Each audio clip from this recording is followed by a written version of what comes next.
Pakistani latest dramas की तमाम updates जानने के लिए सबसे पहले आप मेरे चैनल को सब्सक्राइब कर लीजिए ताकि आने वाली तमाम लेटेस्ट वीडियो आप तक बआसानी पहुंच सके।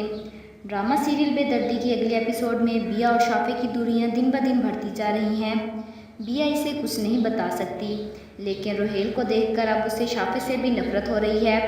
उसे लगता है कि रुहेल की तरह शाफे भी बेराबरी का शिकार है। शाफे भी बिया की नाराज़गी की वजह से रुहेल से दोस्ती को ही समझ रहा है, इसलिए अपने मामू से बात करता है कि मैंने तो ज़िंदगी को कभी भी तमाशा नहीं समझा था, पता नहीं ज़िंदगी क्यों मुझे तमाशा बना रही है। जिस पर शाफे के मामू मैमुना बेगम से कहते हैं कि अब वक्त आ गया है कि हमें शाफे को इसकी बीमारी के बारे में सारी सच्चाई बता देनी चाहिए। दूसरी तरफ शाफे बिया का पीछा करते हुए कॉलेज पहुंच जाता है और वहां पर बिया को किसी कॉलेज के दोस्त के साथ देखकर हैरान रह जाता है। लेकिन मुझे लगता है कि वो लड़का अब उन दोनों का डॉक्टर था जिसे डॉक्टर ताहिरा बिया और शाफे का केस हैंड ओवर करके गए थे। बिया एक दोस्त और डॉक्टर की हैसियत से उसे अपनी तमाम बातें शेयर करती है और किस तरह शाफे और इसकी अम्मी ने मिलकर उसके साथ धोखा किया, उसकी ज़िंदगी बर्बाद की है।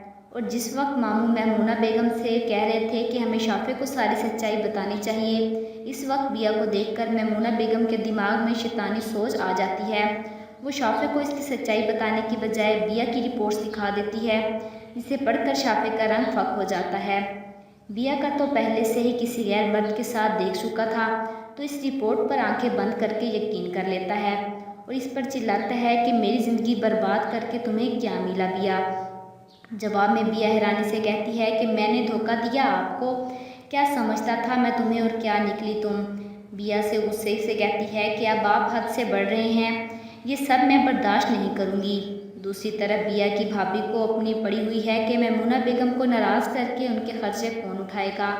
अपने शोहर से कहती है कि अच्छा खासा बना बनाया घर बर्बाद करने पर तुली हुई है, इतना प्यार करने वाला शोहर है इसका। तो जिन लोगों को मेरी ये वीडियो पसंद आई हो तो प्लीज़ इसे लाइक कीजिएगा, अपने दोस्तों के साथ शेयर कीजिएगा और मेरे चैनल को सब्सक्राइब कीजिएगा। Thanks for watching.